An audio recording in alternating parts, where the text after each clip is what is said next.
Bon, allez, c'est parti. Merci. Nous sommes partis pour combien de temps? 1 heure. Oh là là, on aura le temps de dire les choses pendant 1 heure. Le recrutement. Vaste sujet. Bon, ben, j'ai la charge de faire l'intro de cette partie qui nous est très chère, et surtout à Catherine. Elle m'en a parlé tout à l'heure, elle m'a dit ça c'est une de nos idées, on en parle depuis déjà quelques années et j'aimerais bien que ça aille jusqu'au bout.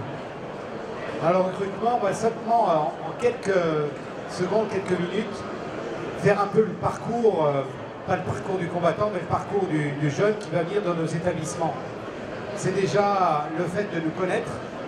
Tiens, j'ai envie d'aller travailler dans tel et tel établissement. Comment on va l'identifier, cet établissement, ou est-ce que cet établissement va m'approcher? Et ça va un petit peu dans les deux sens. Hein. La deuxième phase, c'est la phase de recrutement. On va en parler très certainement. Prendre du temps au recrutement, ce qui n'est pas toujours évident dans les entreprises, mais c'est bien nécessaire. Et je dirais la phase peut-être la plus importante, c'est après le recrutement, quand la personne vient dans votre établissement, est-ce que ce qu'il va trouver dans votre établissement va correspondre à l'envie, à le rêve qu'il pouvait faire de venir chez vous, ce qu'on lui a raconté pendant l'entretien d'embauche et ce qu'il va retrouver dans l'entreprise. Voilà. Alors, moi, on a travaillé un petit peu ensemble, surtout vous, hein, un peu moins, mais je sais que vous avez fait les choses bien. Simplement, moi, j'aimerais qu'on soit toujours, et ça, j'y tiens, et je pense qu'on y tient tous, sur mettre en place quelque chose pour l'avoir fait. Par exemple, j'en discutais avec toi tout à l'heure du permis de former en France, le permis de former, qu'on a mis, il faut savoir qu'on est le seul métier où on a mis le permis de former en place. Je vous raconte pour l'anecdote, ça nous aidera peut-être par la suite. Un vœu pieux en disant, n'importe quel apprenti ne peut pas aller dans n'importe quel établissement. Qu'est-ce qu'on peut mettre en place pour y remédier en partie? Comment faire en sorte qu'un jeune apprenti soit mieux accueilli dans une entreprise? Comment fidéliser encore mieux un apprenti? Ça, c'était il y a une dizaine d'années. Il y a eu des réunions, vous savez comment ça se fait, ça c'est pas tout seul. Hein, il faut le faire avec le ministère du Travail, c'était pas le ministère de l'Éducation, puisque c'était l'apprentissage. Tout est complexe en France, vous voyez. Et mon homme allant, ce permis de former a été mis en place. C'était, on peut dire, vertueux, c'était bien, plutôt bien.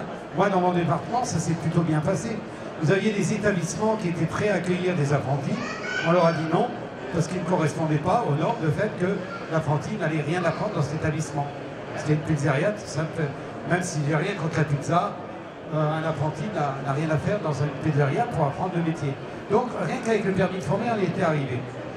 Ça s'est bien passé parce qu'on avait des formateurs.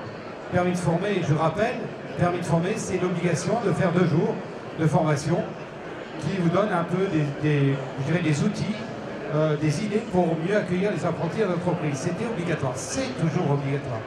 Sauf que dans mon département, je dirais que ça s'est plutôt bien passé, mais j'ai des collègues qui m'ont appelé en disant « Régis, c'est super bien ton permis de former, sauf que pendant 2 jours, on a eu un formateur, il était nul. On n'a rien appris, il ne nous a pas fait rêver, il ne nous a pas donné d'outils. » Comme quoi, mettre en place un dispositif, ça peut être bien, mais si on ne pense pas derrière comment on le met en place, quels peuvent être les résultats, ça peut être pire. Parce que ces collègues-là qui m'ont appelé, je veux dire, ils ne retourneront pas à cette formation parce qu'ils n'ont pas envie de perdre 2 jours dans une formation qui ne leur amènera rien, encore moins à l'apprenti. Alors je pose cette anecdote un peu en préambule de la charte, parce que les travaux qu'on va faire aujourd'hui, on ne va pas décider, graver dans le marbre aujourd'hui, je pense, les choses. Je ne sais pas, hein, ce sera déjà un début. Mais je pense qu'il ne faut pas perdre en tête, derrière, comment on fait. Mettre une charte, c'est bien, on est dans les 6 de partout. Charte d'apprentissage, charte qu'on met dans les écoles avec les articles 1 et 2, etc. Mais c'est derrière, il n'y a pas un suivi. Si c'est juste pour dire, tiens, c'était bien, c'était toujours vertueux de toute façon, c'est bien. Mais au fil des jours, au fil des mois, au fil des années, tout ça, ça se dilue en disant, ben, qu'est-ce qui va se passer? Ben, c'est ce qui se passe de plus en plus, pas que dans nos métiers. On met les choses en place, elles se diluent et après on ne croit plus à rien. Oh ouais, mais il veut mettre ça, mais on n'y croit plus. Donc, c'est important qu'on y pense. Hein, dans ce qu'on va faire, le travail qu'on va faire aujourd'hui, surtout cette charte de recrutement, c'est de se dire, mettons-nous des deux côtés. À la fois à la place du chef d'entreprise, comment il va voir cette charte, comment il va l'accepter, comment il va se l'accaparer un peu pour qu'elle devienne un outil pour les chefs d'entreprise. Et d'un autre côté, comment le jeune ou le moins jeune qui est à même d'intégrer une entreprise, un emploi, comment il va voir cette charte. Je crois que j'aime bien parler de relations de gagnant-gagnant. Des deux côtés, chacun il trouve son compte. Et derrière, donc ces chartes, il va falloir à un moment se dire, la mettre en place, c'est bien, comment la rendre attractive, comment la rendre pérenne, et c'est tout le vœu aujourd'hui, hein, forcément, hein, c'est le rêve, pas que le rêve, c'est le souhait, pardon, c'est un rêve, c'est que ça peut être dilué par la suite, mais le souhait, ça serait que cette charte, eh ben, voilà, elle perdure. J'ai quelques idées, on ne va pas en parler tout de suite, je pense que c'est important dans tout le travail que ce ne soit pas un monologue, que chacun et chacune d'entre nous à un moment désire. Moi, je ne suis pas d'accord avec vous. Allez, il faut y aller. Si on n'a pas cet esprit de contradiction, on n'avancera pas. Si on y amène à tout ce qui se dit, et en termes de formation, c'est, à mon avis, primordial que chacun s'exprime le mieux possible sur ce sujet qui est primordial. On sait qu'on est dans un métier en tension et le recrutement fait partie des phases indispensables pour mieux recruter, pour mieux se défendre par rapport aux jeunes qui pourront venir chez nous. Voilà, allez, on est parti. Qui est-ce qui prend la parole? Allez, Julien, à toi. Alors bonjour à toutes et bonjour à tous. Effectivement, donc je me présente, je suis Julien Dera, je suis directeur d'un cabinet de recrutement spécialisé dans le secteur de l'hôtellerie-restauration. Et aujourd'hui, effectivement, je suis avec vous pour expliquer le pourquoi de la charte.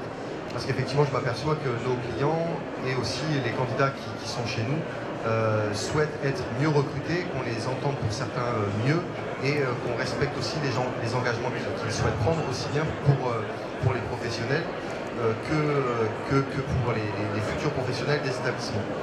Donc on souhaitait effectivement définir des choses autour de cette charte, des valeurs, des mots-clés qui pourront nous permettre éventuellement d'établir un socle qui demain devra correspondre aussi bien pour les recruteurs que pour les candidats, avec des choses que chacun doit porter, avec ses valeurs. Voilà, la définition, je vais tourner aussi mon slide, pardon. Hop. Donc par rapport à ça, sur la définition des engagements de demain, pour que l'employeur et le candidat soient d'accord, il faut vraiment qu'il y ait des engagements forts de la part de celui qui recrute, qui sache vraiment quel type de profil il recherche, qu'est-ce qu'il veut définir dans son recrutement, aussi bien au niveau du salaire, du poste et de la proposition, mais il faut aussi qu'il prenne en compte ce que le candidat a besoin. Aujourd'hui, effectivement, la nouvelle génération n'a pas forcément les mêmes attentes que les anciennes. Donc aujourd'hui, il faut que ces demandes soient respectées et il faut qu'il y ait un engagement fort des deux côtés. Une définition forte aussi, de cet engagement qui va permettre d'avoir une meilleure écoute et une meilleure sensibilité pour les deux parties. Bien sûr, le professionnel qui veut recruter son candidat, alors là,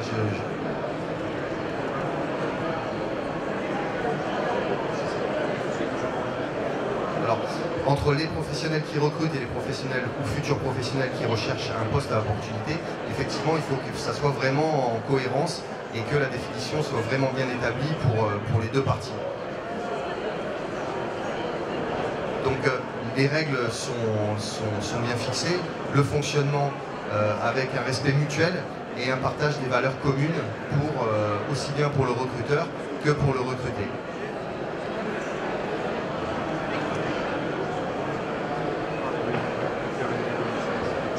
Alors, pour établir cette charte, éventuellement ce label, on a mis des mots-clés et des mots assez forts. Donc il faut qu'effectivement qu'il y ait un engagement, il faut que ça soit rassurant, aussi bien pour le candidat que pour l'employé. Il faut qu'il soit protecteur. Il faut vraiment qu'effectivement on considère que le candidat soit quelqu'un qu'on va protéger et qu'on va amener à se développer. Il faut que ça soit aussi un engagement qui soit valorisant. Il faut qu'il y ait de l'engagement dans ce qu'on va lui demander et dans ce qu'on va vouloir apporter, et qu'il y ait une communication sur les valeurs communes. Pour qu'on puisse bien recruter, il faut vraiment qu'on ait des valeurs communes et un socle commun. Bonjour, Alexis Lavaudre, Les Châteaux, je m'occupe de la gastronomie et de l'académie. Aujourd'hui, l'enjeu, il n'est pas que sur le recrutement. Il est beaucoup plus large, c'est un enjeu de ressources humaines, comme vous le voyez. C'est un enjeu qu'on va voir tout au long de ce parcours de recrutement, d'intégration et de transmission. Cet enjeu, il s'est vraiment modifié ces dernières années avec, Isabelle va vous le présenter, une génération qui attend qui a d'autres attentes, mais surtout par rapport à cette route du recrutement qu'on a aujourd'hui en face de nous. Je dirais que la première borne qu'on pourrait trouver sur cette route, c'est votre vitrine. Vous êtes analysé, vous êtes étudié, on étudie vos réseaux sociaux, votre digital, les jeunes les collaborateurs y parlent, ils savent ce qui se passe dans votre maison, ils savent quelle est votre promesse au niveau de l'intégration, au niveau de la transmission, au niveau de la formation. Le deuxième point, le deuxième enjeu, c'est vraiment le sourcing, parce qu'aujourd'hui c'est de plus en plus difficile d'aller sourcer ces candidats. Donc ça c'est un enjeu où on n'a pas forcément toujours toutes les réponses, mais certainement qu'une réponse est là, c'est être capable de mieux fidéliser aussi ses collaborateurs. Ça peut nous permettre d'avoir une durée qui va dans l'entreprise qui va être plus longue, et ça va nous permettre de respirer un petit peu plus par rapport au recrutement permanent auquel on est confronté tous les jours. On a la troisième étape, c'est vraiment l'entretien d'embauche, l'entretien de suivi, même si aujourd'hui les formules sont de plus en plus légères, avec un CV téléchargé en un clic, on a la visibilité complètement du candidat. On va recruter aussi bien par SMS. Mais cet entretien, ces étapes autour de l'entretien, elles sont fondamentales, et vous allez voir, c'est une promesse que l'on doit faire vraiment au candidat. Ensuite, on a une étape qui est véritablement cet accueil dans l'entreprise. Cet accueil, nous, dans le Relais Châteaux, on le voit.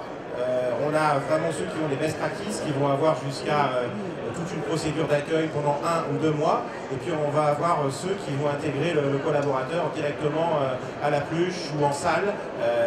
Et cet accueil, il est fondamental pour que le collaborateur, sur le long terme, il puisse s'investir, et puis surtout qu'il puisse comprendre l'entreprise. On a également le suivi managérial, qui est une chose importante. On parle souvent de l'entretien de fin d'année, mais l'entretien au quotidien avec les collaborateurs, le développement de ces collaborateurs, c'est quelque chose de fondamental et essentiel. Et le collaborateur d'aujourd'hui, il cherche vraiment à développer ses compétences dans les maisons, et on peut avoir des process. Quand tu parlais, Régis, tout à l'heure de former, chez nous on a un programme qui s'appelle Train the Trainer. C'est formation de formateur. Être sûr que celui qui va former, il ait vraiment ses outils et les compétences et les moyens pour former d'une manière le plus professionnelle possible le collaborateur de demain, ou le collaborateur même qui restera dans la maison. Ensuite, il y a une notion qu'il ne faut jamais oublier, c'est la passion et les engagements. C'est ce qui nous anime tous. Et on doit être passionné. C'est-à-dire qu'en tant que chef d'entreprise, bien sûr que vous êtes passionné, mais en tant que collaborateur aussi, on doit développer cette passion et ces engagements. Et c'est une étape aussi assez fondamentale dans cette route. Ensuite, aujourd'hui, le parcours professionnel, c'est clair qu'un collaborateur qui rentre dans votre maison, c'est bien aussi de l'accompagner vers un développement au sein de la maison, mais aussi certainement au sein d'une mobilité qui est un atout. Parce que si demain un collaborateur parle dans les meilleures conditions et qu'on peut le recommander chez un chef ami ou un responsable de salle ami, on a tout gagné finalement. On a une sorte de cercle vertueux qui va nous permettre de garder et d'enrichir finalement nos recrutements. Alors, mon nom est Isabelle Bouteville, je suis la fondatrice d'Excel Place. Nous sommes spécialistes de l'expérience client et collaborateur. Dans le projet sur lequel on a travaillé ensemble, l'idée est de dire comment est-ce qu'on peut rendre plus visible une charte qui serait vraiment ces bonnes pratiques qui permettraient à nos collaborateurs qui sont déjà dans les maisons de se sentir heureux et de s'épanouir et d'avoir envie d'y rester plus longtemps. Ça permet aussi, l'objectif c'est surtout aussi d'aller sourcer des nouvelles recrues, que ce soit des nouvelles générations, pas forcément des nouvelles générations, et nous assurer qu'on est en capacité déjà de répondre à ces premiers éléments qui sont vraiment des fondamentaux qui, en termes de réflexion, et c'est pour ça que votre avis sera important, que vous puissiez nous dire aussi si il manque des éléments et comment on peut s'assurer que ces fondamentaux soient déjà effectifs. Donc j'ai voulu parler de l'accueil des nouvelles générations, et on sait aujourd'hui que voilà, qu'il y a des mots forts, c'est une génération de zappeurs. Et du coup, le fait d'avoir une génération de zappeurs, c'est plus de challenge pour nous, chefs d'entreprise, dans l'onboarding, dans le recrutement. Donc, au niveau de l'onboarding, on doit vraiment travailler sur cette intégration et se souvenir également d'un élément important qui est qu'ils sont ultra connectés. Ça veut dire quoi? Qu'en fait, la vie privée et la vie personnelle doit être à un juste équilibre. On parle de parcours professionnel, c'est-à-dire que comme ils zappent plus souvent, ils ont envie de changer plus rapidement. Donc ça veut dire qu'on doit absolument faire sortir d'eux le meilleur quand ils sont dans notre maison. Et puis également absolument leur donner du sens. C'est une génération qui a besoin de sens. Et donc le développement des compétences et le coaching permet de donner du sens à ces jeunes générations. On parlait de passion, de motivation, là je pense qu'on est tous d'accord.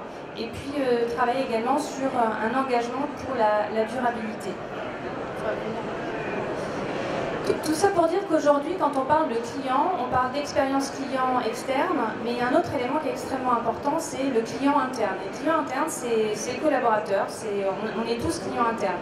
Donc il faut que l'on soit en capacité aujourd'hui d'accueillir nos équipes et nos collaborateurs, de les faire monter en compétences comme des clients internes. Ça, j'insiste vraiment là-dessus parce que c'est une clé de succès. Donc, l'attente des millennials aujourd'hui, c'est effectivement leurs besoins de reconnaissance. Ils doivent être acteurs, ils doivent être autonomes, ils doivent avoir des responsabilités. Donc, pour avoir ces responsabilités-là, je pense qu'il faut définir un cadre.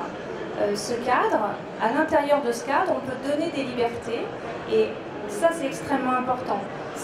On définit un cadre, mais dans ce cadre, à l'intérieur du cadre, on donne la liberté à chacun, aux nouveaux collaborateurs, pour qu'ils se sentent justement autonomes et qu'ils aient envie de s'exprimer et d'être créatifs. C'est aussi, il a un besoin d'être écouté, j'ai envie de dire à tout moment, sans formalisme, et parfois il exprime son désaccord. Donc c'est à nous aussi de comprendre qu'on peut avoir assez spontanément des retours ou des désaccords de ces jeunes. Alors bien évidemment, gardons la bienveillance au cœur de nos actions. Le travail pour un jeune collaborateur, c'est aussi une source d'épanouissement. C'est de la curiosité, c'est une envie de progresser. Et tout ça, pour que ça se passe dans des bonnes conditions, on doit y intégrer des éléments ludiques. Et le côté ludique, à mon sens, c'est un élément que l'on peut développer. Évidemment, on va parler de mobilité, de polyvalence, parce qu'ils ont envie de mobilité, ils ont envie de polyvalence, ils ont envie de changer en fait, ils ont envie d'avoir une mission qui soit bien définie, et ils ont envie d'avoir des opportunités de progression. Et tout ça, ça rentre dans un cadre de projet de vie en fait, qui va regrouper ce fameux équilibre professionnel et perso, avec un aspect un peu équitable. Donc si je dois juste reformuler sur ces mots-là, pour moi il y a la reconnaissance qui est un élément très important, il y a l'écoute, il y a le plaisir, le changement et le respect.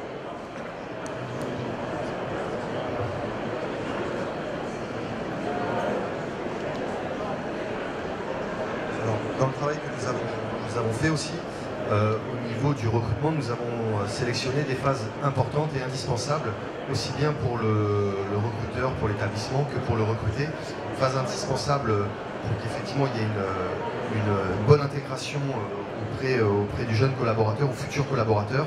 Ces phases En quelques mots, ce sont déjà pour commencer des offres claires. Aujourd'hui, on ne peut pas recruter sur une offre qui n'est pas claire parce qu'on perd la confiance du candidat. En plus, on ne met pas en valeur et en avant le type d'offre et l'établissement. Donc une offre claire, c'est avec beaucoup de points à l'intérieur. Ça va du salaire au logement, des conditions, le type de mission qu'on va donner. Donc tous les points les plus essentiels par rapport à ça. Et même au-delà de ça, ça va même sur des points positifs. Mais aussi on peut donner des points négatifs, mais qui restent honnêtes et corrects pour que le candidat ne soit pas surpris par rapport à certains points. Il faut répondre aux candidats. Aujourd'hui, dans notre cabinet, on a effectivement beaucoup de candidats qui nous disent mais on ne nous a pas répondu. Quand j'ai postulé dans un établissement, effectivement, on nous a dit mais on ne nous répond jamais. Il y a une certaine frustration auprès des candidats de ne jamais avoir de réponse à leur candidature. Et c'est vrai que ça crée un malaise. Nous, on pense indispensable de pouvoir répondre. Qu'il soit négatif ou positif, il faut répondre forcément aux offres. Alors Julien, j'aimerais qu'on se penche un peu plus sur l'offre claire, comme tu dis, claire et ludique peut-être aussi, je ne sais pas, peut-être intéressant de voir comment peut-être certains ou certaines s'y prennent dans l'entreprise.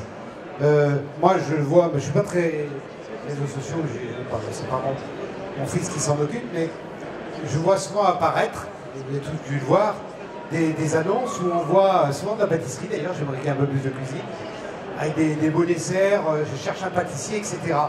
Moi je trouve que c'est plutôt intéressant, hein, c'est une façon, je ne sais pas comment certains s'y prennent, vous avez des idées là-dessus, comment tu fais Michel, ton entreprise, comment tu vas, bon il y a les réseaux habituels, le journal de l'hôtellerie, la NPE, etc., mais comment arriver à tirer un petit peu, c'est peut-être là où ce serait intéressant d'en parler un peu. Oui, je pense que tu as entièrement raison. Je pense que tout ce qu'on vient d'évoquer est très important parce que je crois que les jeunes, maintenant, ils ont besoin de se situer, d'avoir des valeurs, d'avoir une ligne de conduite. Après, le recrutement, oui, je crois qu'il faut vraiment, dès que la personne, entre guillemets, met un pied dans votre établissement, il faut vraiment s'en occuper. Il faut l'écouter, il faut lui dire aussi ce qu'on attend de lui. Et après, c'est vrai que par rapport à ce que tu me disais sur les personnes qui sont demandeurs ou qui écrivent, je pense que c'est très important de leur répondre, au moins de leur faire savoir que le poste n'est pas libre ou au contraire qu'il était libre dans quelques temps. Mais je crois que c'est vraiment un travail de fond, de suivi du début à la fin et qui fait que les gens se sentent aussi forts, se sentent eux-mêmes parce que souvent ils se disent oui, bon, on est un pion dans la mare et donc il faut vraiment qu'ils se sentent à l'aise. Donc je pense qu'il y a d'autres moyens. Qu'est-ce qui recrute là? Tout le monde recrute. Il y a plein de recruteurs. Hein? Tu recrutes? Alors comment tu t'y prends?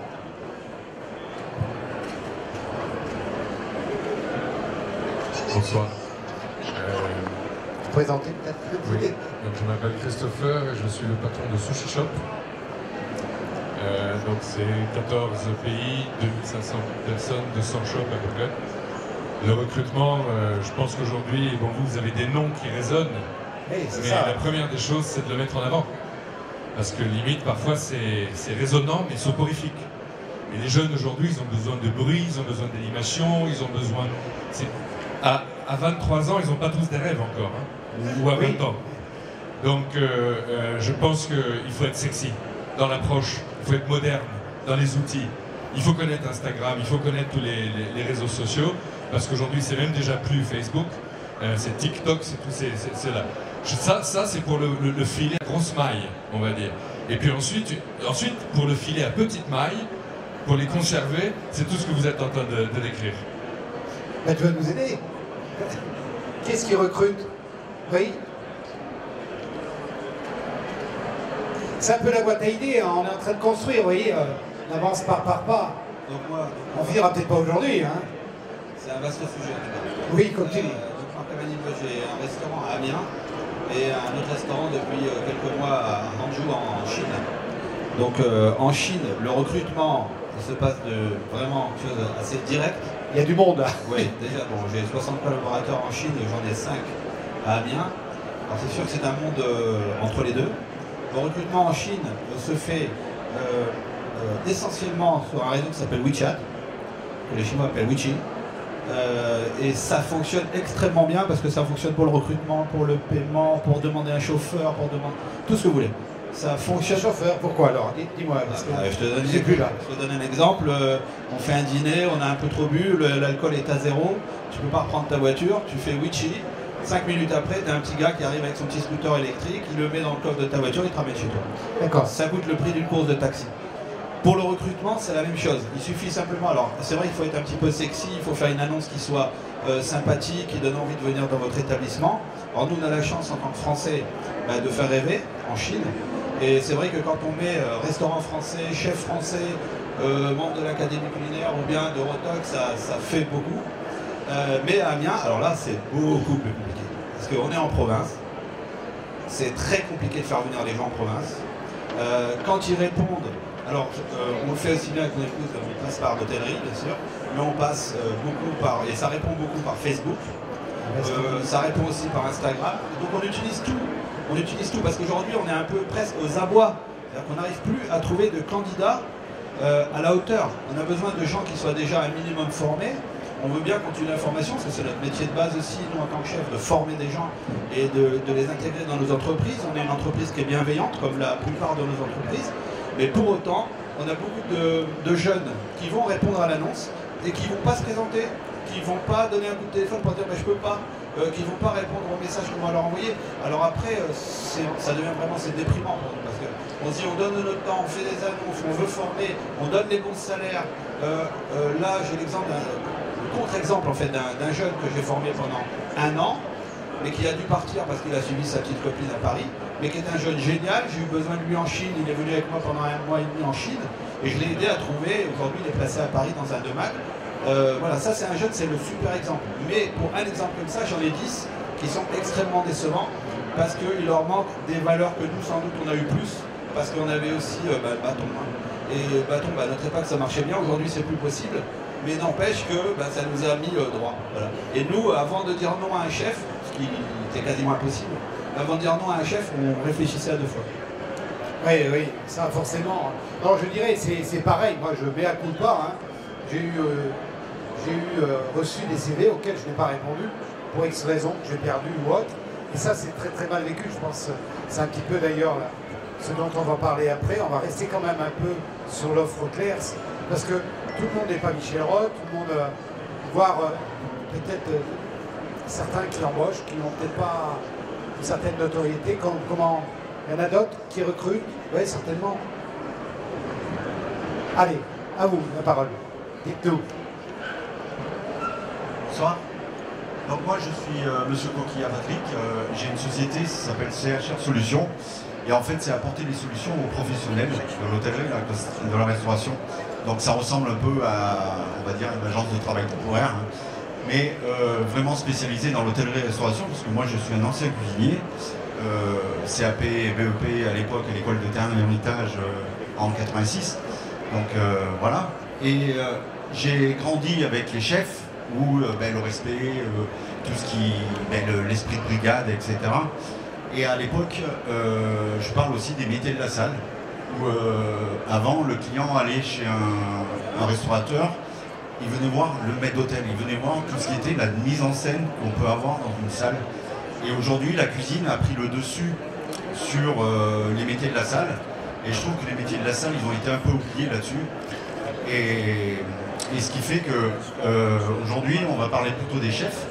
Mais ce qui se passe également, c'est qu'aujourd'hui, on a une nouvelle génération qui arrive. Et ces gens-là, ils veulent travailler en continu, ils veulent plus d'heures en coupure. Les week-ends, ils veulent des week-ends. En fait, nous, notre métier de restaurateur, d'hôtelier, on est obligé de le revoir et de le remettre en cause, par rapport à la population d'aujourd'hui. Et donc moi aujourd'hui, je travaille avec des grands hôtels, des restaurants ici sur la Côte d'Azur, où j'arrive à apporter le manque qu'ils peuvent avoir en personnel, parce que malheureusement, je travaille essentiellement avec le chef Basselot à Nice, où elle, malheureusement, elle essaie de monter une brigade, que ce soit au Chanticleer ou que ce soit à la Rotonde, et c'est difficile parce que les jeunes, soit ils restent pas, soit ils font trop d'heures, soit il y a toujours quelque chose, et à la fin, ce qui porte préjudice aussi, c'est le salaire. Où, bien entendu, il y a des gens, avant, on allait chez... Moi, j'ai fait un stage de 3 mois chez Guérard à l'époque, et c'était 1000 francs par mois. Mais sur mon CV, aujourd'hui, il y a plus de valeur sur ces 3 mois chez Guérard que les 1000 francs que j'avais eu à l'époque. Mais aujourd'hui, le recrutement, c'est en gros, on est obligé de devenir assistant social, de suivre les gens, de leur rappeler que attention, demain tu travailles. Et c'est hyper, hyper prenant. Et c'est pour ça que dans mon rôle, je suis là pour apporter des solutions aux professionnels. Mais c'est vrai que les professionnels qui recrutent directement, c'est de mettre en confiance les nouveaux, la jeunesse qui arrive aujourd'hui. Merci. D'autres qui recrutent? Justement, juste pour reprendre, Régis, ce que tu disais, je crois que même à notre époque, le nom d'un chef ne suffit plus, ou une maison. Je crois qu'il faut vraiment réfléchir différemment, et c'est à nous plutôt de réfléchir, parce que c'est nous qui avons la demande, et peut-être que les jeunes, comme le disait le monsieur, il faut penser à les faire travailler différemment. Je crois qu'ils sont motivés quand ils ont un peu de... Bon, ils veulent du loisir, ils veulent avoir du temps libre. Oui, ils veulent certainement aussi du salaire, mais je crois qu'il faut, si on veut tirer le meilleur d'eux-mêmes, entre guillemets, et qu'ils aient cette passion qui les anime à un moment donné, parce que je crois qu'il leur faut plus de temps qu'à nous, dans l'âge, ils sont jeunes longtemps dans leur tête, et donc je crois qu'il faut, c'est à nous aussi de réfléchir différemment, même si c'est bien sûr pas évident pour un restaurateur, parce que voilà, changer les heures, peut-être pas les faire travailler en coupure, ou quelquefois pas le week-end, je pense qu'il faut vraiment les intéresser différemment. Donc là, il y a vraiment une grande réflexion. Je pense que là, il y a beaucoup de gens qui ont des idées, mais à un moment donné, il faut y arriver si on veut garder les jeunes avec nous dans les cuisines. Oui. Et dans les salles, bien sûr. Pas que dans la cuisine. Je répète un peu ce que je disais ce matin, on est obligé d'en parler quand même un peu, malgré tout. Savoir le système en France, dans notre pays, c'est autre chose, bien sûr, mais le système en France sort à peu près 39-40 000 jeunes, que ce soit du système scolaire ou apprentissage.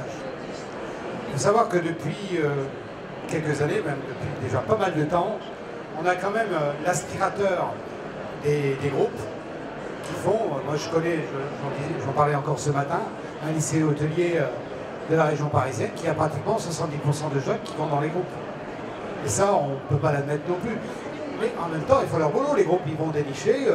Il existe dans chaque école hôtelière, maintenant, on l'a mis en place avec la nouvelle réforme, des rencontres comme aujourd'hui où on invite les restaurateurs à venir se vendre aussi, collectivement. Et ça, c'est important. Qu'est-ce qui se passe derrière? Vous avez, on parlait ce matin, un pourcentage qui n'est pas anodin de jeunes qui vont à l'étranger. Tant mieux, parce qu'il y a l'expérience, c'est comme Erasmus, etc. C'est toujours bon, ils sont prêts à revenir ou rester dans ces pays. Ceux qui vont dans les groupes, et qu'est-ce qui reste derrière? Ceux qui s'accrochent encore, qui ne sont plus devenus des réchauffeurs, qui vont postuler dans des établissements dits gastronomiques. C'est la gastronomie, c'est à tous les niveaux, mais dit haut de gamme. Et puis les indépendants qui se retrouvent, soit des restaurateurs qui débutent ou qui ont déjà une certaine notoriété mais qui ne sont pas spécialement étoilés, ont vraiment de la peine. Et ça, c'est un peu pour eux que cette charte, et même la charte pour tout le monde, peut être aider. Ils ont besoin parce que je pense qu'on est tous, nous les chefs, vous devez avoir tous les jours des coups de fil. Dis Régis, tu connais pas quelqu'un, tu connais pas un pâtissier, tu connais pas... Moi j'entends depuis 40 ans ça. Sauf que depuis 3 ans, c'est plus Régis, c'est Régis, au secours, je trouve plus personne, je vais fermer. Au secours Régis, si je ne trouve pas ce jeu-là, je ne sais pas comment je vais faire. Donc c'est des appels au secours. Alors, c'est pas la charte qui va régler tous les problèmes, mais elle peut être un des outils, si on se l'accapare, pour aider un petit peu à ce qu'on puisse aller chercher ces jeunes. Et là, on est sur l'offre claire. On parlait des réseaux sociaux, on parlait comment aller chercher ces jeunes. Je pense que là, sans donner vraiment des solutions, on en a tous un petit peu, c'est être indépendant. Et indépendant, on est quoi? Indépendant, c'est qu'on n'est pas comme les autres, c'est qu'on est atypique, qu'on a notre propre cuisine, qu'on est installé à un tel endroit, parce qu'on a voulu y rester. Tout le monde a sa petite histoire. Et je pense que c'est sur la force de chacun qu'il faut... Et moi, si je mettais quelque chose dans une charte, c'est rester nous-mêmes. Être nous-mêmes. Pas dire, je vois l'exemple, je parlais de l'exemple de mon fils qui est embauché hier, qui vendait d'abord la maison avant d'écouter la personne qui venait se présenter. Et non, il faut que lui aussi il ait faim à venir chez nous. Ça, j'ai envie d'aller là-haut, mais il faut que je me vende. Il ne faut pas que les rôles soient trop inversés non plus. Moi, je parlerais beaucoup plus de rôles équilibrés. Soit le jeune dire j'ai vraiment envie d'aller travailler chez vous, et derrière, vous lui dites les conditions. Voilà. Et là, on retrouve les valeurs communes. Les valeurs communes, oui. On avance un petit peu et on arrivera. C'est un peu touffu, hein, je suis désolé, mais vous savez, mettre une charte de recrutement, c'est pas. C'est simple, on est beaucoup sur des mots, mais derrière, il faut mettre des exemples concrets.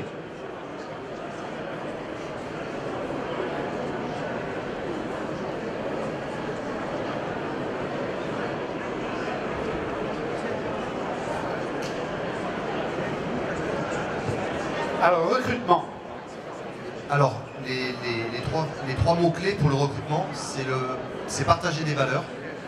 On vous a expliqué effectivement, pour bien recruter, il faut que vraiment, aussi bien le candidat que l'employeur puissent avoir les mêmes valeurs.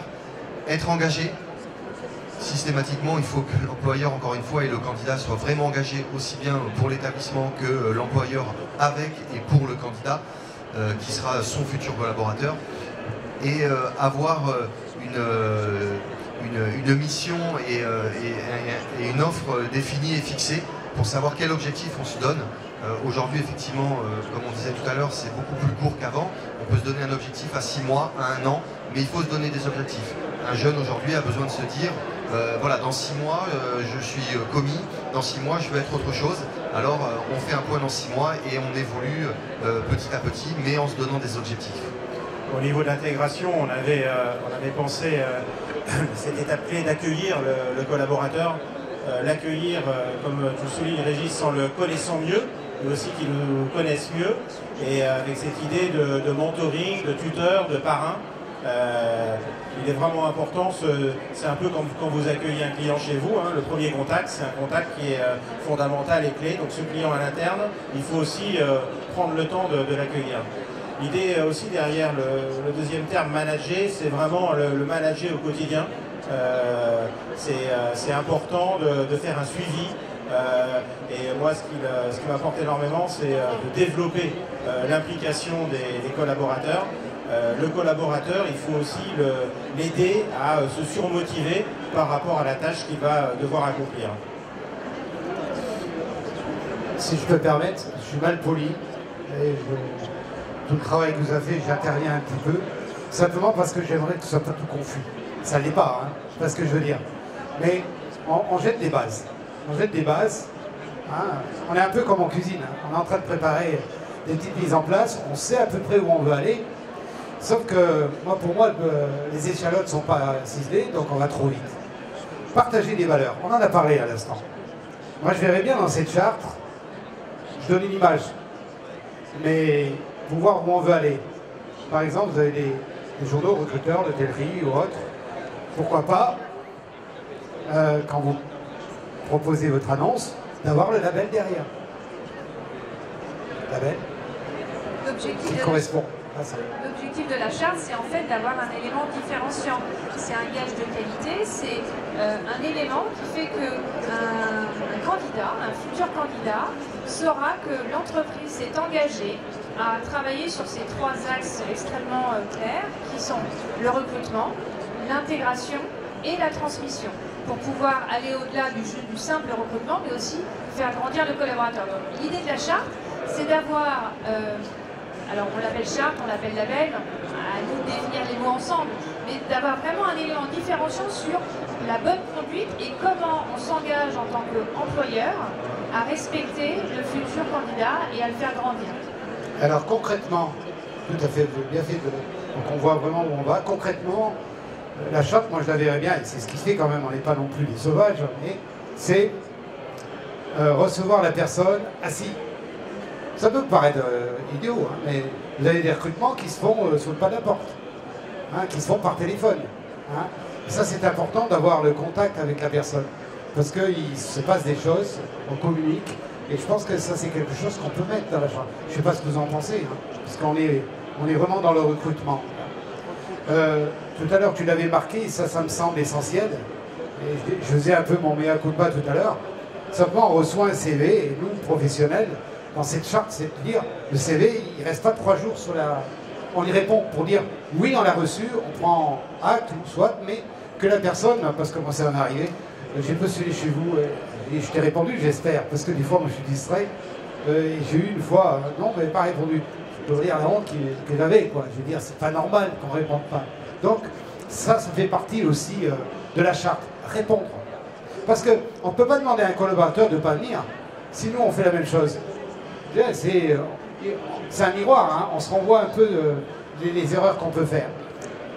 Une troisième chose qui me paraît essentielle, on en a parlé ce matin, c'est s'inquiéter, s'informer plutôt, quand le jeune postule, ou moins jeune, postule chez vous. Est-ce que ton patron le sait? Est-ce qu'il est au courant? Pour engager déjà, et ça se perd énormément, et ça c'est important. C'est un peu du compagnonnage dans nos maisons. Bon, tu l'as mis au courant, c'est toi qui le mets, c'est moi qui le mets au courant. Vous voyez qu'il y a un dialogue très franc qui fait que ce jeune, il ne va pas partir. Un qui est venu hier, j'ai dit, tu as averti ton patron, c'est bon, parce qu'en plus c'est un ami, alors c'est encore plus compliqué, je vois mal lui tirer le... Ça c'est délicat. Vous voyez, ça je pense que ça doit faire partie d'une charte aussi. Je peux compléter en disant que ça vous aide à connaître un peu l'état d'esprit du futur candidat aussi, sur la façon dont il va gérer son départ. Ça peut vous donner aussi des tendances sur son éventuel départ par la suite. Et après, il y a tout le technique de recrutement. Le recrutement, c'est le jeune connaît votre entreprise ou la connaît pas du tout. C'est lui donner vraiment la photo de votre établissement actuel, pas celle que vous avez connue il y a quelques années. Et après, bien sûr, ce que vous attendez de lui, bien entendu. Et moi, je l'ai vu dans un exemple de... Enfin, dans notre métier, c'est le même pratiquement dans boulangerie, où j'avais recruté un boulanger sur 3. Et à un moment, ce qui m'a paru anodin de l'expliquer sur le... Après, je me suis aperçu que c'était primordial dans l'embauche. C'est faire connaître le type de travail. Quel matériel on a, etc. Et Dieu sait qu'en boulangerie, c'est extrêmement important. En cuisine, on a toujours... Mais la boulangerie, vous savez, s'il manque la chambre de bourse, il y en a partout maintenant, mais il y a certains, le palot, le tour, etc.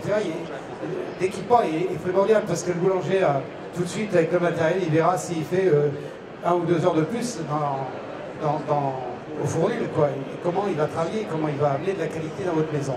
Donc, et rester en phase, le recrutement doit correspondre, ça, j'enfonce des portes ouvertes forcément, mais des fois on se laisse prendre des fois dans un recrutement de faire un peu trop rêver le jeune, et puis derrière, ouais mais je t'avais dit, mais on n'a pas eu le temps de le mettre en place. Ça c'est terrible. Il faut éviter ce genre de choses. Et ça peut faire partie de la charte. Alors, une partie aussi qui est importante, qu'on a peut-être passé un peu rapidement, c'est le fait qu'il y ait un tuteur. Tout à l'heure, vous expliquiez effectivement que pour chaque maison, on a un tuteur, on a quelqu'un qui vous accompagne. Aujourd'hui, ça se perd un petit peu. Les jeunes on veut du personnel, mais les jeunes sont voués à eux-mêmes dans l'entreprise. On les intègre déjà difficilement, on leur explique pas comment on veut les choses. Et en plus, ils n'ont pas de tuteur, ils n'ont pas de repère. Bien souvent, même quand on les recrute, c'est pas son responsable de service qui le recrute, c'est quelqu'un du bureau des recrutements ou du RH qui le recrute. Et donc il n'a pas le contact directement avec le professionnel avec qui il va collaborer.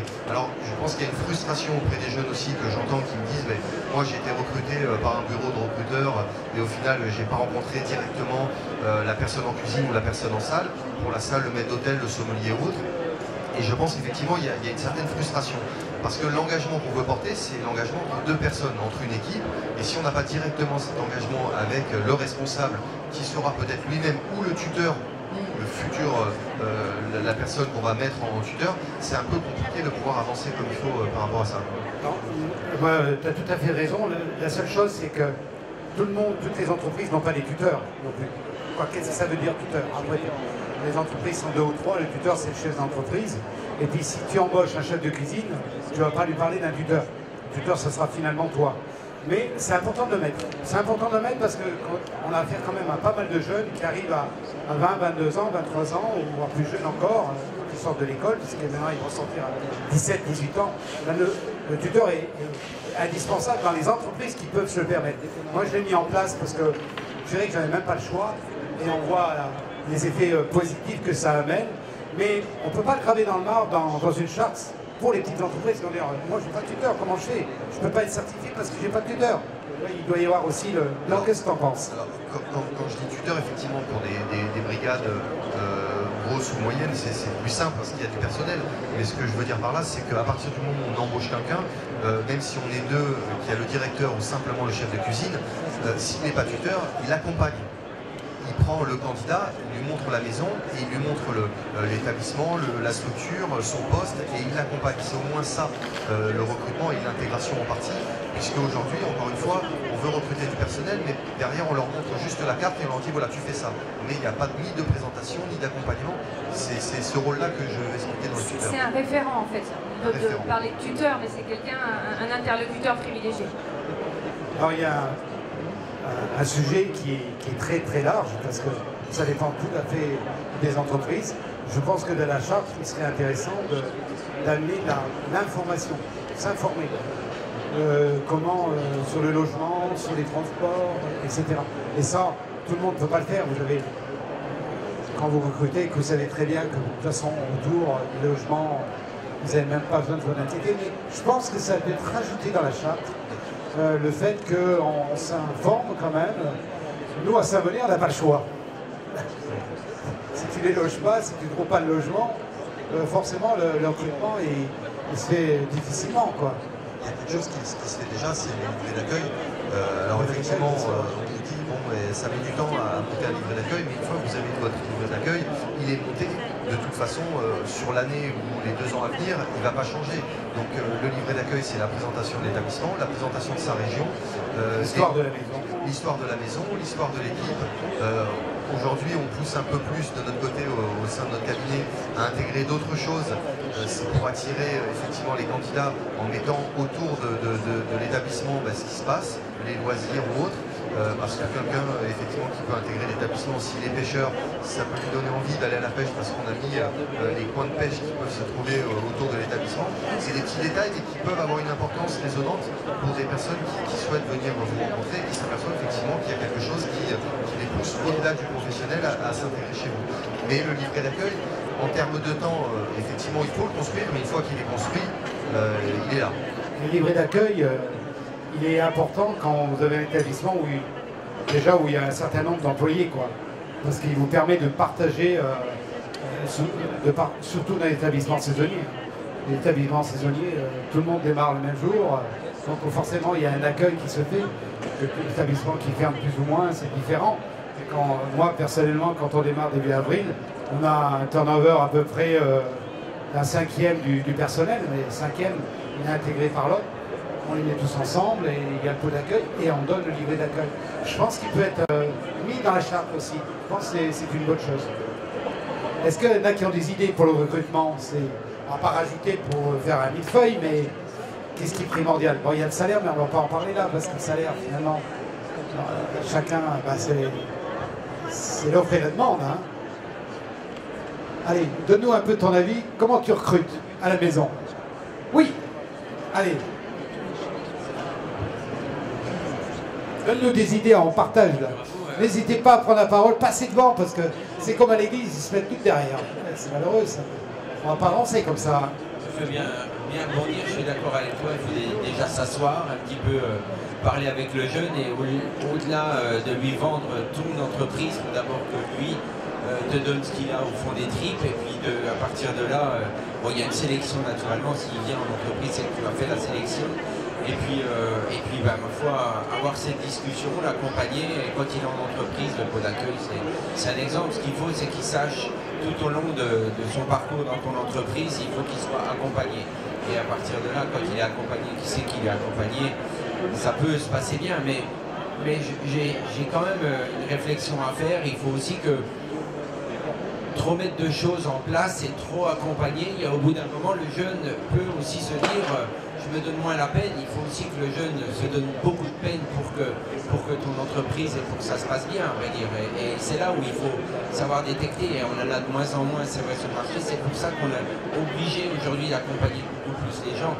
Mais ça, je pense qu'aussi, la réflexion devrait l'avoir, avoir des gens qui arrivent et qui sont extrêmement motivés pour nos entreprises. Je crois que nous, on est des cas un peu à part. On a des maisons où on a des jeunes qui sont passionnés et cette passion fait que on a beaucoup plus de simplicité dans le recrutement. Mais au quotidien, effectivement, Olivier, il y a quelques années, tu ne connais pas quelqu'un et aujourd'hui, je ne sais pas comment faire. Tu peux m'aider ou tu peux... Et c'est vrai que c'est un gros problème. Mais je pense que le problème, il faut aussi le prendre et amener aux jeunes que dans nos maisons, dans ce métier, il y a une passion à avoir, il y a un dépassement de soi. Il y a quelque chose qui est très important qu'il faut faire revivre, à mon sens. Et alors, est-ce qu'il n'y a pas une passion pour la cuisine qu'on trouve moins pour la salle?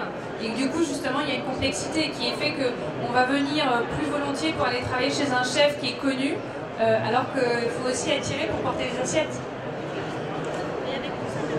Non, mais il y a évidemment peut-être encore si on peut parler de problème, peut-être encore un plus gros problème en salle. Et ça, c'est peut-être le travail aujourd'hui de la cuisine, et c'est ce qu'on s'attelle à faire certainement dans beaucoup de nos maisons, de remettre en avant et de remettre en scène ce qu'on pourrait appeler, ce qu'on essaie d'appeler dans les relais châteaux aujourd'hui des acteurs de salle. C'est Olivier Rollinger qui avait mis ça un peu et c'est plutôt sympa. C'est de remettre un peu au centre du restaurant ce métier qui est un métier exceptionnel et qui accompagne de toute façon au quotidien la cuisine. Maintenant, pour rebondir sur ce que vous disiez jusque-là, je partage et je suis assez d'accord sur le fait qu'il faut, j'en ai parlé tout à l'heure pour la transmission, et je suis tout à fait d'accord avec ce qui se dit. Maintenant, je ne voudrais pas qu'on fasse croire non plus que le seul problème est l'entreprise, et surtout de la manière dont on arrive dans l'entreprise, dont on est recruté, etc. etc. Il y a, et Olivier l'a dit très justement, il faut garder et faire garder à toute cette jeunesse, et pour certains ils l'ont, cette envie et cette passion farouche de travailler dans notre cuisine et dans le restaurant.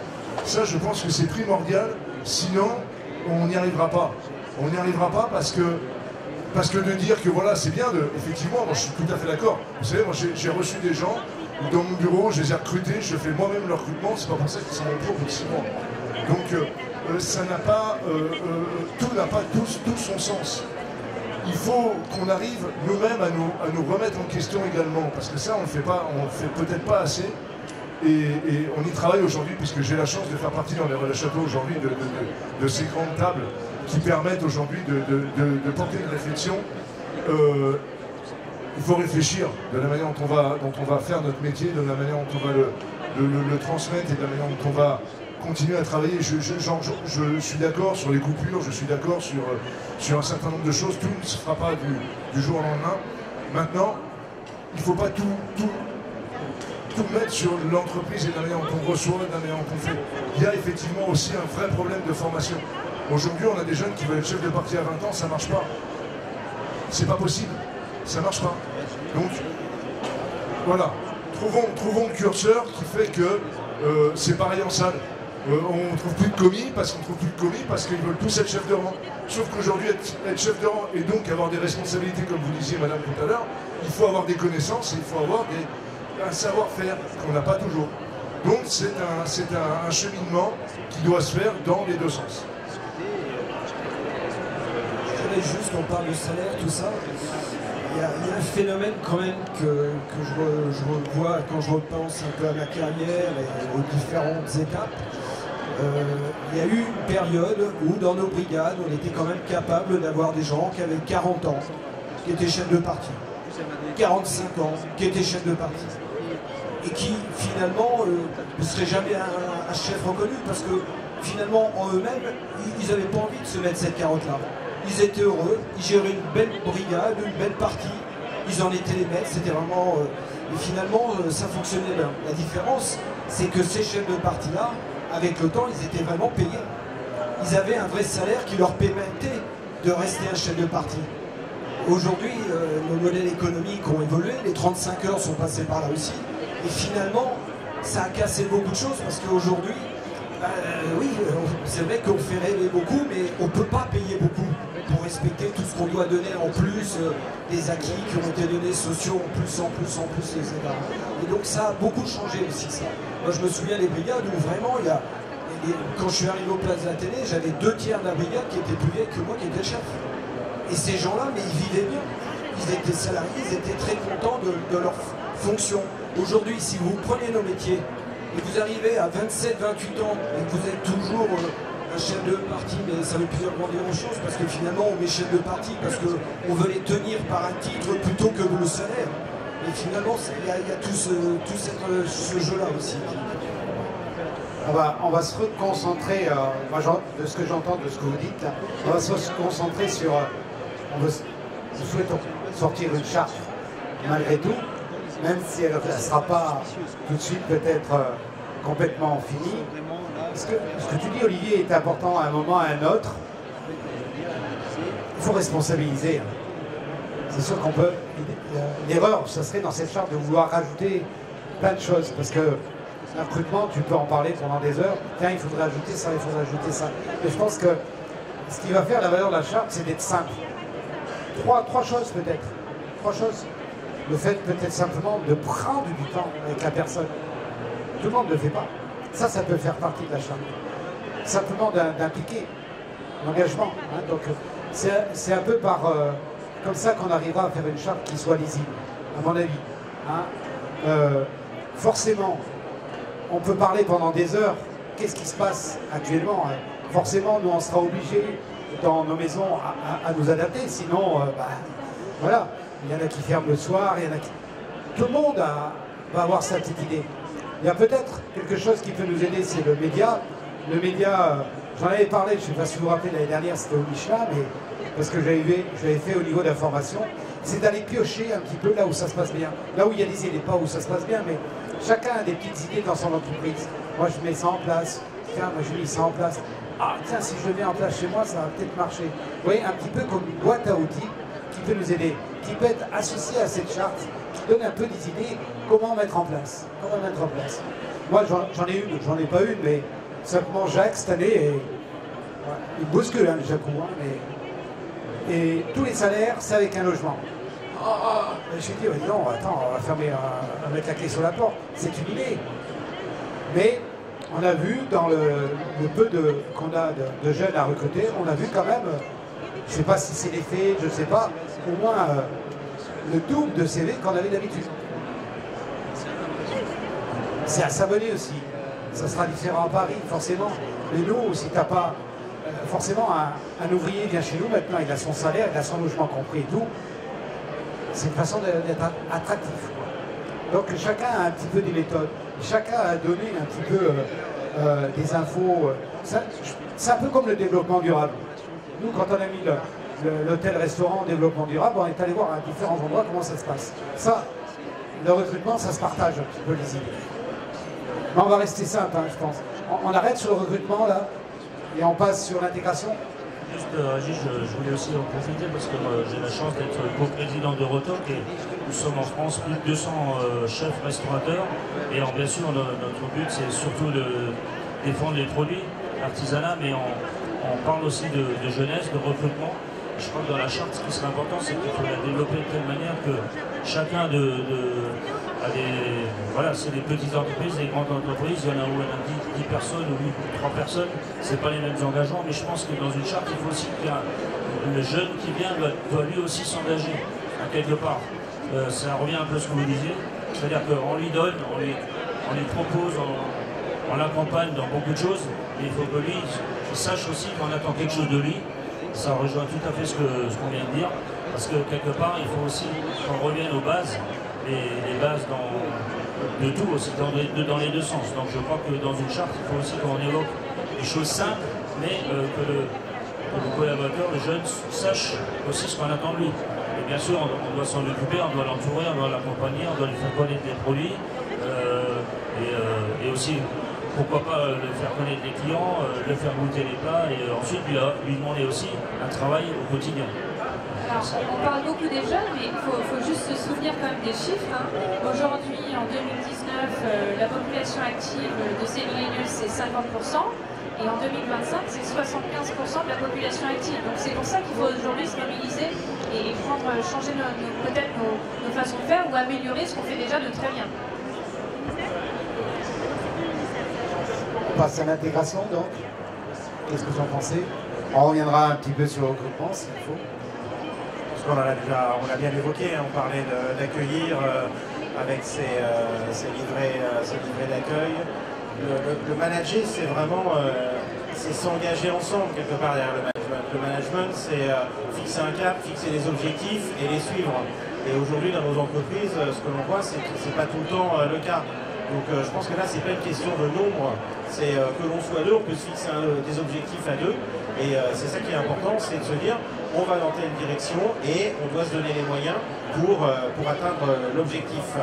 Et ensuite, ce qui est important, c'est qu'il y ait une sorte de collaboration, un échange collaboratif qui soit vraiment permanent avec le collaborateur pour que on puisse finalement tous les ans déboucher vers cet entretien annuel qui va permettre de se dire, voilà, le cap qu'on s'est fixé, quel est le cap suivant qu'on va se fixer pour l'année suivante. Ce qui va nous permettre aussi d'intégrer d'une manière peut-être plus pérenne ces collaborateurs. Ce qui serait intéressant, c'est qu'on ait quelques exemples, ceux qui veulent bien témoigner, quelque chose qui nous est tous un peu propre, quand c'est un nouvel employé, la période d'essai. Comment vous vivez la période d'essai? Enfin, en tant que recruteur, vous avez peut-être des anecdotes en même temps. Parce que c'est quoi la période d'essai? Vous allez découvrir celui que vous avez recruté au travail, quoi.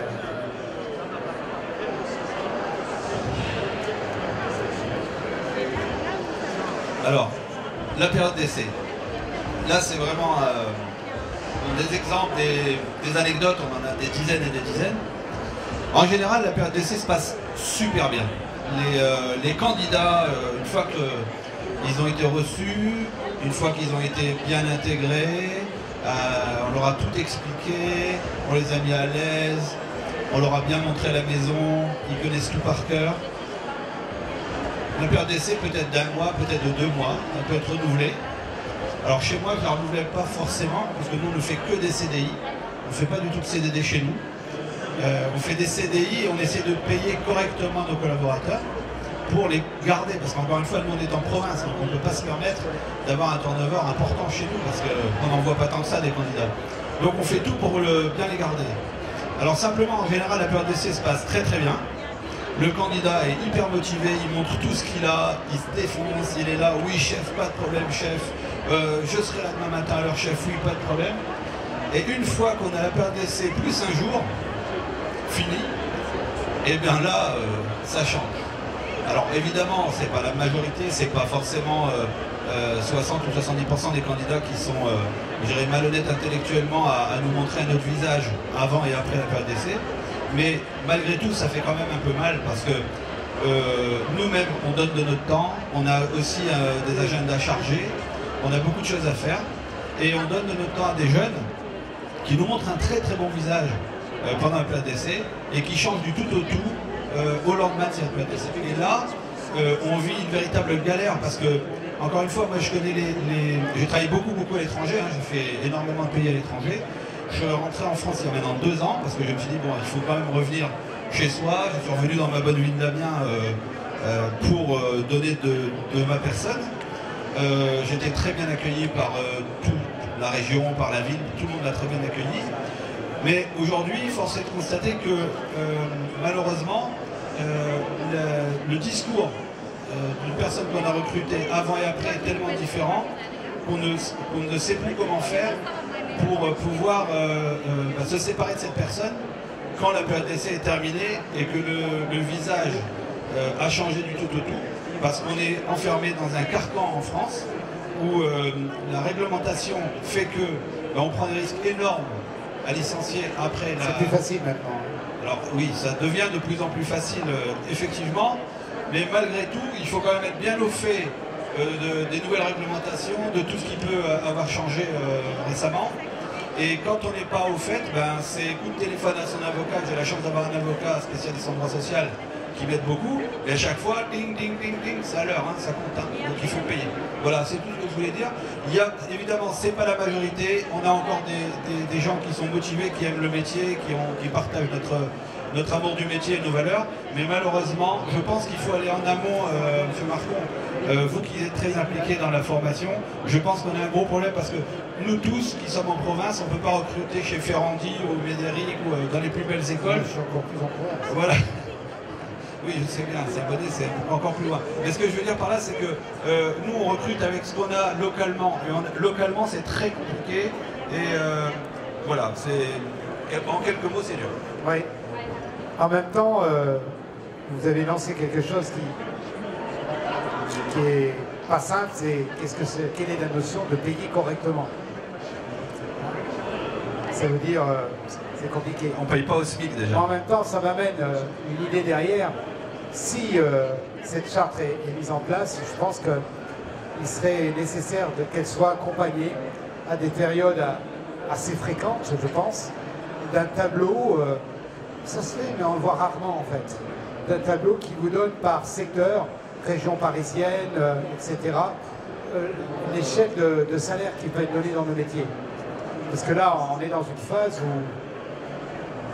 c'est un peu nébuleux. Hein.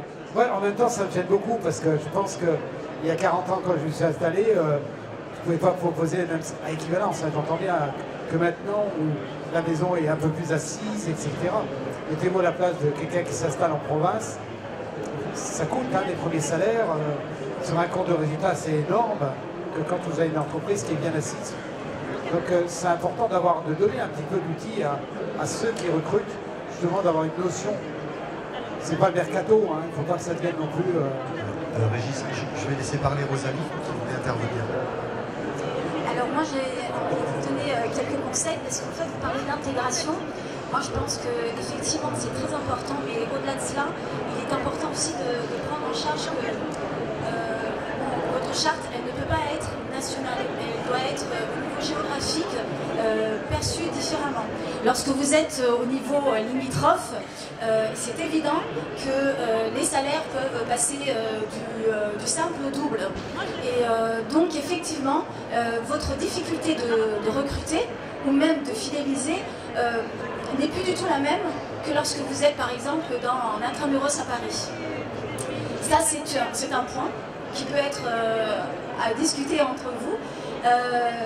Aussi le fait d'avoir la chance de recevoir des gamins, peu importe où on se trouve, il y a des pépites partout, partout. En France, vous en allez en trouver plein. En revanche, ce qu'il faut savoir aussi, c'est que vous avez aujourd'hui des gamins, ce n'est plus les mêmes gamins que vous lorsque vous y étiez. Et c'est important aussi de ne pas reporter votre expérience en se disant « moi j'ai été comme ça, donc ça va se passer comme ça ». C'est important aussi de faire vraiment la part des choses.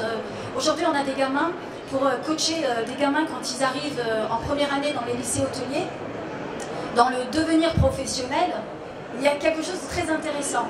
En une année, de l'année dernière à cette année, en posant une question, quel serait pour toi le frein d'entrer dans la gastronomie ou enfin dans les métiers de bouche? Eh bien, ce sont des gamins qui ont 14 ans, hein, on est bien d'accord. La première chose, c'est pas le salaire, c'est la vie sociale. Moi, sérieusement, à 14 ans, je ne pensais pas forcément quelle était ma vie sociale à venir. Donc ça, c'est aussi un point qu'il va falloir aussi mettre sur la table, parce que effectivement, le salaire est très important. Effectivement, l'intégration est très importante, mais surtout, l'appartenance.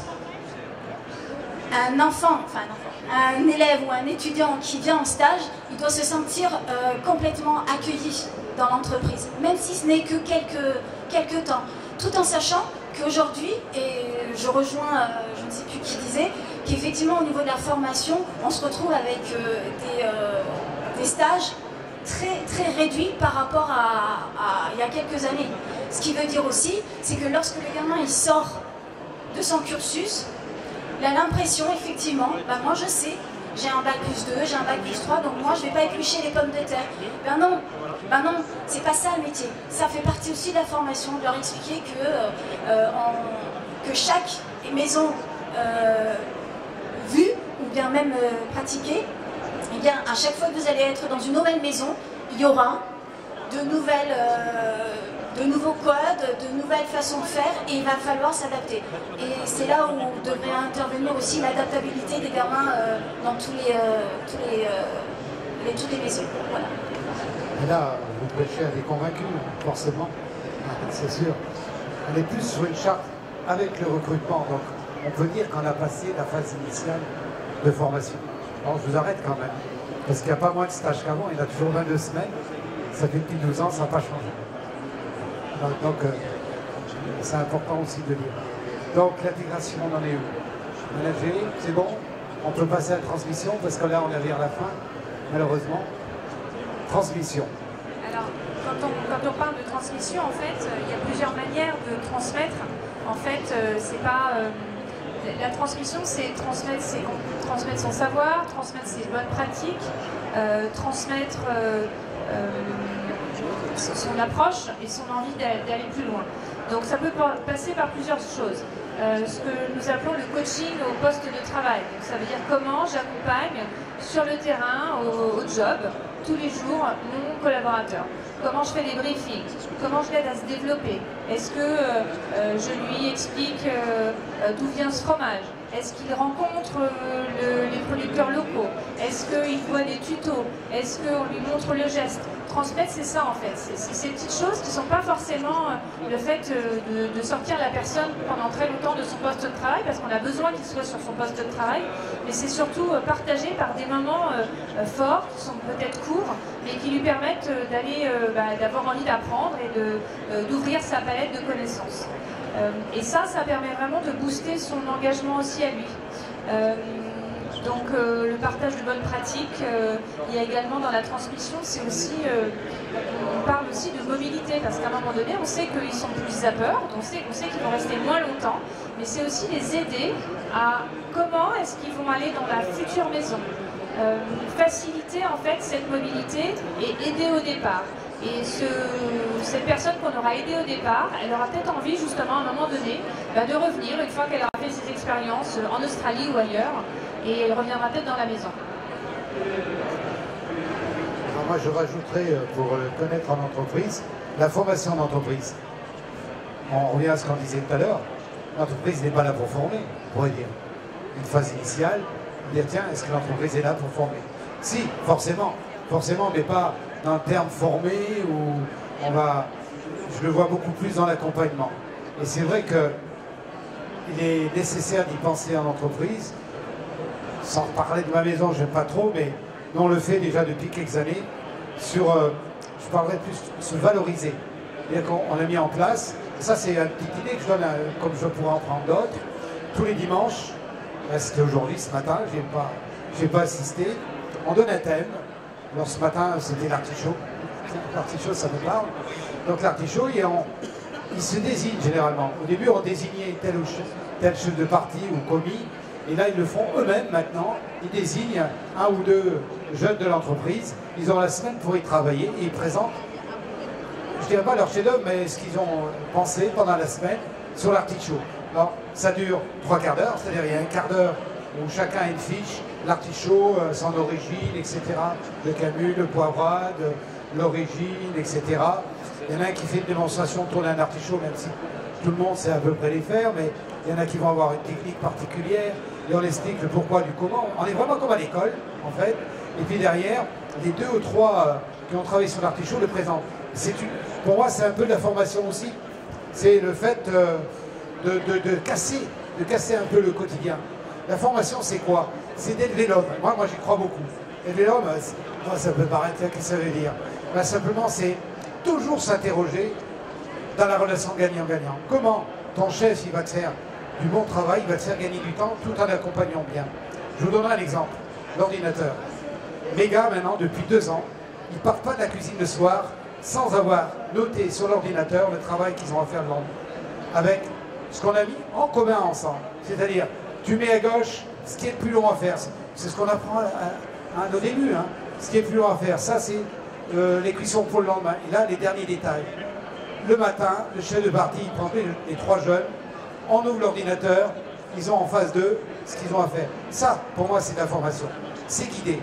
C'est des petits détails. On se dit, ouais, ça va être difficile à mettre en place. Maintenant, quand on veut, on y arrive. Et c'est important. C'est aussi une formation d'accompagnement en entreprise. Alors, Neufstadt, on est où, là, du coup?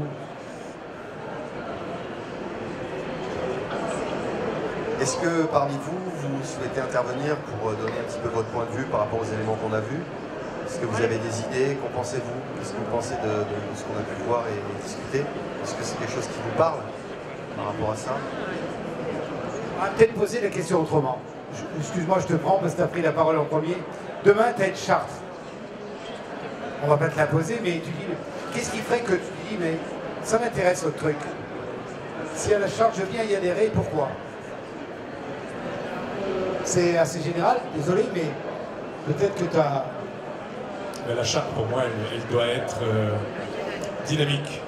Parce que je pense qu'aujourd'hui, si on commence à y mettre trop de points, c'est comme si on lui dit, en gros, tu viens chez moi, tu vas en chier, regarde là la liste des 50 points. Là, tu vas en chier, là, regarde, tu vois, là, le programme, mon coco. Donc, je pense qu'elle doit être, c'est pour ça que je disais tout à l'heure, sexy, elle doit faire envie, cette charte. Donc, les points dont on a parlé depuis tout à l'heure sont des points importants. Je pense que c'est le regard qu'on doit avoir sur ces points, parce que le recrutement, il y a 25 ans, quand on travaillait ensemble, et le recrutement aujourd'hui, c'est le même. Hein.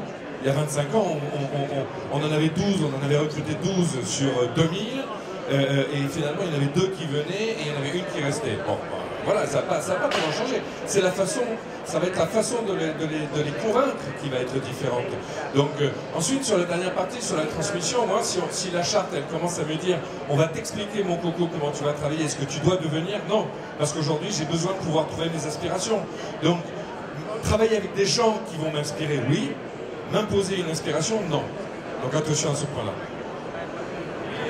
Simplement, juste une chose, je pense que la charte c'est très important, mais il faut qu'elle soit validée par des instances, il faut qu'elle soit validée par des gens qui sont quasiment indiscutables pour qu'elle soit acceptée et par nous professionnels et par les futurs professionnels, les jeunes.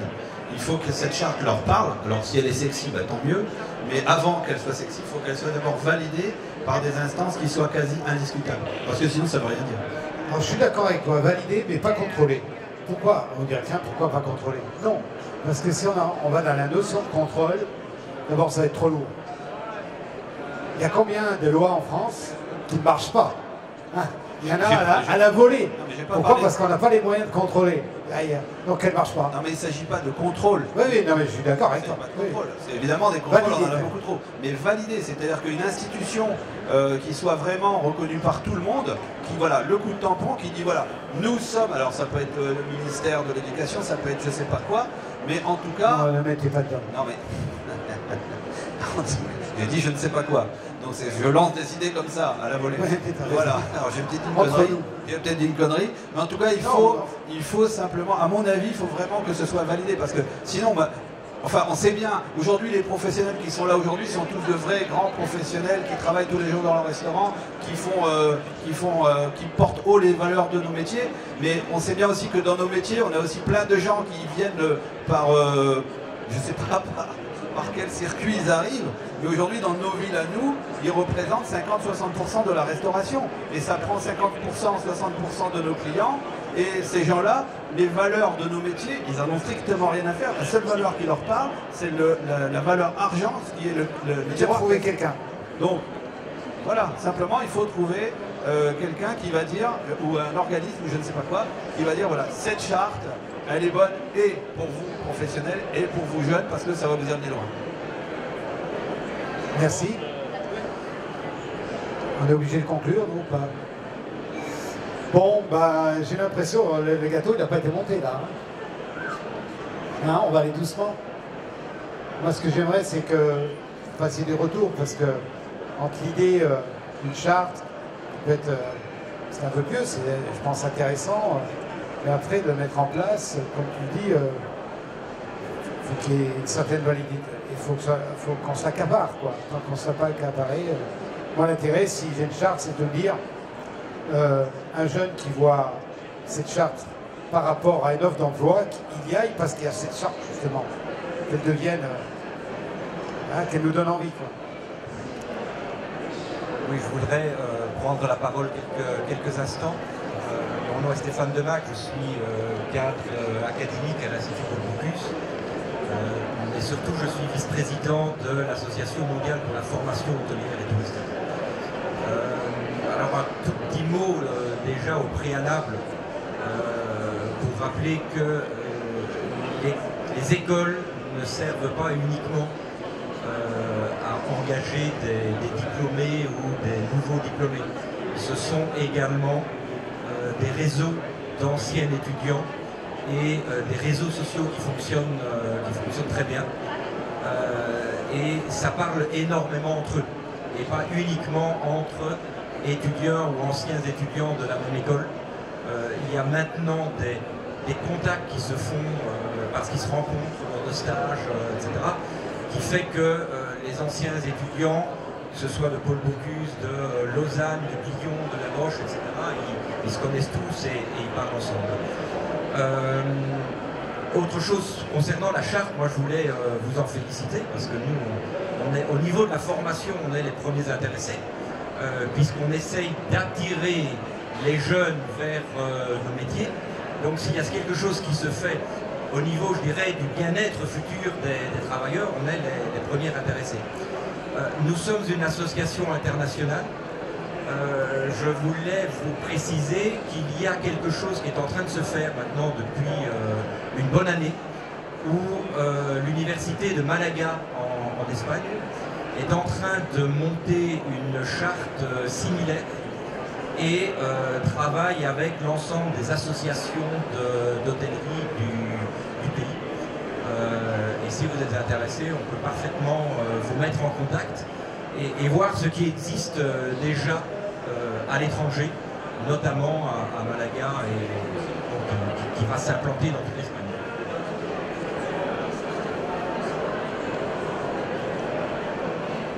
Je n'avais pas prévu, mais oui, bonjour, je suis Thierry Cassel des Chocolats Valrhona, donc pas chef, mais on a aussi des équipes et du recrutement.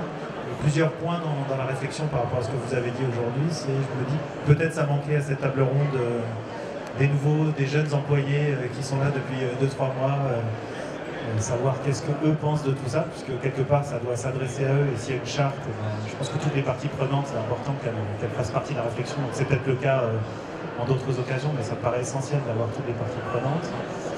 Et la partie recrutement est importante, mais sur la partie transmission, je pense que les gens, les faire venir, c'est une chose. Le deuxième enjeu, c'est bien de les garder.